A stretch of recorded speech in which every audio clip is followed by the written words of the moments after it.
अस्सलाम वालेकुम D students. जैसा कि हमारे पास साइटोप्लाज्मिक ऑर्गेनेल को हम स्टडी कर रहे थे, तो आज हमारे पास एक और साइटोप्लाज्मिक ऑर्गेनेल मौजूद है जिसका नाम है प्लास्टिड्स। तो प्लास्टिड्स के बारे में आज हम इस वीडियो में डिस्कस करेंगे। So let's get started. सबसे पहले प्लास्टिड हैं क्या? प्लास्टिड हमारे पास कुछ कलरफुल बैग्स की शक्ल के हमारे पास ऑर्गेनेल्स हैं जो दो मेम्ब्रेन के बने हुए हैं और उनमें डिफरेंट डिफरेंट पिगमेंट्स होते हैं। मिसाल के तौर पे ये एक प्लास्टिड है, इसमें डिफरेंट कलर भरे हुए हैं जिनको हम पिगमेंट्स का नाम देते हैं। क्या? पिगमेंट। तो इसको हम प्लास्टिड कहते हैं। आगे फर्दर इसके बारे में स्टडी करेंगे। तो लेट्स स्टार्ट।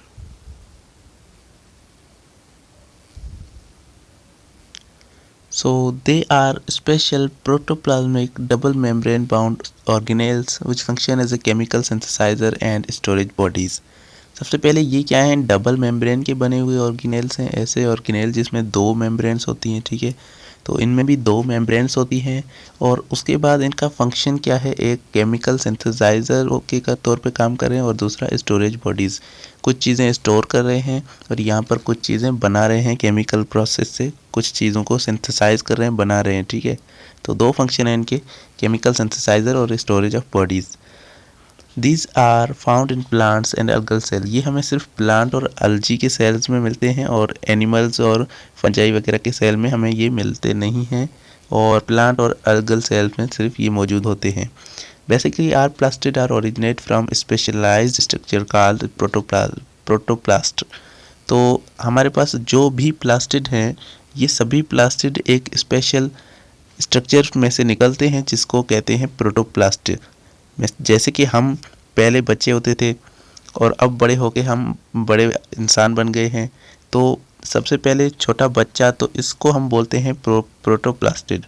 उसके बाद जब ये बड़ा हो जाता है, प्रोप्लास्टिड जब बड़ा हो जाता है, तो ये डिफरेंट कलर्स में डेवलप हो जाता है। जैसे कि एक होता है क्लोरोप्लास्ट, क्रोमोप्लास्ट या फिर ल्यूकोप्लास्ट में ये बड़ा होकर डेवलप हो जाता है। तो सबसे पहले प्रोप्लास्टिड होता है, उसके बाद ये डेवलप होता है क्लोरोप्लास्ट या फिर इन तीनों में से किसी में डेवलप होता है। They are immature colourless membrane enclosing granular stroma.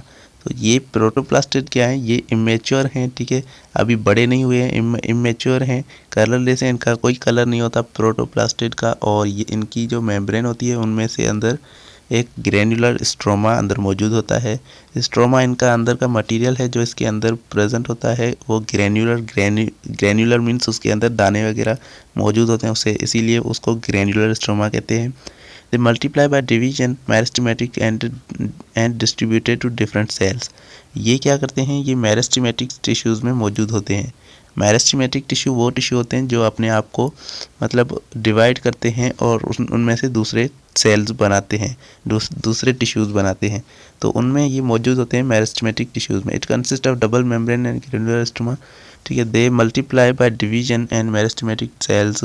ये क्या करते हैं? ये जब मेरिस्टेमेटिक सेल डिवाइड होते हैं तो ये उनमें डिवीजन में मतलब ज़्यादा नंबर में हो जाते हैं, फिर वो डिफरेंट सेल्स में आ जाते हैं। मिसाल के तौर पे ये एक मेरिस्टेमेटिक सेल है, इसके अंदर एक प्लास्टिड था, ये डेवलप हो जाएगा 2-3 प्लास्टिड में। जब ये सेल टूटेगा तो हर सेल में अलग अलग से प्लास्टिड मौजूद होगा, ठीक है। उसके बाद where they become develop as different types upon the environmental condition। उसके बाद ये उन सेल्स में, जिस सेल ये डिवाइड होकर उन सेल्स में आ जाते हैं और उसके बाद वहाँ पर ये डेवलप होते हैं डिफरेंट बड़े प्लास्टिड में, जैसे कि क्लोरोप्लास्ट या क्रोमोप्लास्ट। और ये उस पर डिपेंड करता है कि उनके पास कौन से इन्वायरमेंटल फैक्टर्स हैं, जैसे कि इंट्रासेल्युलर फैक्टर्स कौन से, उनके सेल के अंदर कौन कौन से फैक्टर्स मौजूद हैं और कौन से नहीं हैं, या उनके ऊपर लाइट कितनी पड़ रही है, सनलाइट उनके ऊपर अगर ज़्यादा पड़ रही है तो वो किसी और प्लास्टिड में डेवलप हो सकते हैं, ठीक है। They develop as a chloroplast, leucoplast and chromoplast. तो ये 3 प्लास्टिड के टाइप हैं, इनमें ये डेवलप हो सकते हैं। प्रोप्लास्टिड 3 प्लास्टिड में डेवलप हो सकते हैं, एक है क्रोमोप्लास्ट, एक है क्लोरोप्लास्ट और एक है ल्यूकोप्लास्ट, ठीक है। तो ये 3 प्लास्टिड के नाम हैं। तो सबसे पहले क्लोरोप्लास्ट, क्लोरोज मीन्स ग्रीन। तो ये क्या होता है कि ग्रीन पिगमेंट होता है, इसके अंदर ग्रीन पिगमेंट होता है जो प्लांट्स को ग्रीन कलर देता है। तो ये मोस्ट कॉमन प्लास्टिड है जिसके अंदर क्लोरोफिल मौजूद होता है। क्या मौजूद होता है? क्लोरोफिल। ये एक पिगमेंट का नाम है एक पिगमेंट का नाम है और उसका नाम है क्लोरोफिल। तो क्लोरोफिल क्या है, एक ग्रीन पिगमेंट है, ग्रीन कलर देता है प्लांट को और इसके अंदर फोटोसिंथेसिस का प्रोसेस भी होता है। ठीक है, क्लोरोफिल एक पिगमेंट है ग्रीन कलर का और ये मौजूद होता है क्लोरोप्लास्ट में। क्लोरोप्लास्ट में क्लोरोफिल मौजूद होता है, एक ग्रीन पिगमेंट जो प्लांट्स को ग्रीन कलर दे रहा होता है। उसके बाद नंबर 2 में है क्रोमोप्लास्ट। क्रोमो मीन्स कलर्स, तो इसमें बहुत ज़्यादा कलर्स होते हैं। ग्रीन से हटकर, वाइट से हटकर, ग्रीन और वाइट को छोड़कर इसमें बहुत सारे कोई भी कलर इसमें आ सकते हैं। तो this type of which contain different pigments except chlorophyll. Chlorophyll के अलावा मतलब ग्रीन पिगमेंट के अलावा इसमें दूसरे सारे कोई भी पिगमेंट आ सकता है, जैसे कि इसमें ज़ैंथोफिल हो सकता है, कैरोटीन हो सकता है और दूसरे बहुत सारे इसमें आ सकते हैं। The chloroplasts are responsible for various colour combination in flowers and fruits. तो फ्लावर्स और फ्रूट्स में ग्रीन कलर नहीं होता है, डिफरेंट दूसरे कलर्स आ जाते हैं, वो क्लोरोप्लास्ट की वजह से आते हैं, ये उसके लिए रिस्पॉन्सिबल है। ठीक है, and other parts except green, और दूसरे पार्ट्स कहीं पर भी कलरफुल पार्ट डेवलप हो रहे हैं तो मतलब उसमें क्रोमोप्लास्ट है। ठीक है, the chloroplast after losing their green pigment में कन्वर्ट इनटू क्रोमोप्लास्ट। तो क्लोरोप्लास्ट अगर हमारे पास मौजूद है, अगर उसने अपना ग्रीन कलर खो दिया, उसके अंदर से ग्रीन कलर निकल गया है, तो वो हमारा क्रोमोप्लास्ट में डेवलप हो जाएगा, क्रोमोप्लास्ट बन जाएगा। तो इसका फ़ायदा क्या है, इसका काम क्या है क्रोमोप्लास्ट का, ये डिफरेंट कलर्स देता है। अगर वो कलर्स डिफरेंट होंगे, फ्लावर के कलर्स मिसाल के तौर पे डिफरेंट हैं, तो हमारे पास यहाँ पर बहुत सारे जो मक्खियाँ वगैरह हैं, इंसेक्ट वगैरह हैं, वो आकर इसमें बैठेंगे और मतलब खूब मज़ा लेंगे और यहाँ से इनके पॉलन ग्रेन्स ट्रांसफ़र होंगे दूसरे प्लांट्स में, दूसरे फ्लावर्स में, और उसी लिए इनका एक प्रोसेस हो रहा होता है जिसे पॉलिनेशन कहते हैं, मतलब इनका रिप्रोडक्शन का प्रोसेस हो रहा होता है उसी वजह से। तो इसका काम ये है कि ये पॉलिनेशन में हेल्प कर रहा है। उसके बाद ल्यूकोप्लास्ट एंड ल्यूकोज मीन्स कलर। ठीक है, ल्यूकोप्लास्ट क्या है, कलरलेस, इसमें कोई भी कलर नहीं होता, ल्यूकोप्लास्ट में कोई भी कलर नहीं होता, मतलब ये क्या होता है, वाइट कलर का होता है। सो दे आर कलरलेस प्लास्टिड, ये क्या है, कलरलेस प्लास्टिड है, मतलब कोई कलर नहीं होता।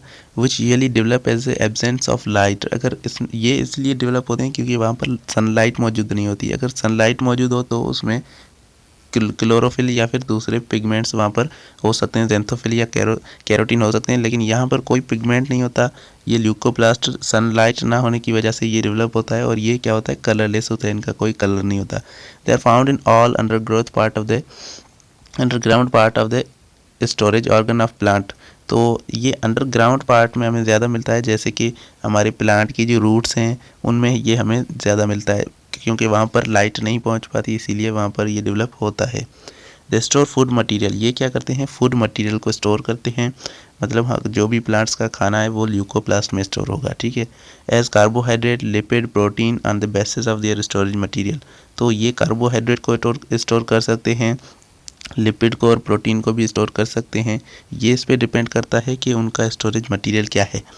डिफरेंट टाइप्स के ल्यूकोप्लास्ट होते हैं जो डिफरेंट मटेरियल को स्टोर करते हैं, जैसे कि कार्बोहाइड्रेट को स्टोर करने वाला जो ल्यूकोप्लास्ट है उसे इलियोप्लास्ट कहते हैं। ठीक है, इलियोप्लास्ट, और लिपिड को जो स्टोर कर रहा है उसको इलियोप्लास्ट बोलते हैं। ठीक है, अमाइलोप्लास्ट बोलते हैं कार्बोहाइड्रेट को जो स्टोर कर रहा है, और प्रोटियोप्लास्ट बोलते हैं जो प्रोटीन को स्टोर कर रहा है। तो ये डिफरेंट टाइप्स के कुछ ल्यूकोप्लास्ट जो हैं जो डिफरेंट कलर मतलब डिफरेंट मटेरियल को स्टोर कर रहे हैं। तो स्टूडेंट्स, आज की वीडियो में बस इतना ही, हमने 3 प्लास्टिड्स को पढ़ लिया और आगे की वीडियो में हम क्लोरोप्लास्ट का जो फंक्शन है, एनर्जी कन्वर्टिंग ऑर्गेनेल, वो कैसे होता है और क्लोरोप्लास्ट का फंक्शन वगैरह उसमें डिस्कस करेंगे। तो उस वीडियो को मिस मत करना और चैनल को सब्सक्राइब करके बेल आइकन को प्रेस लाजमी से कर दें। Thank you so much.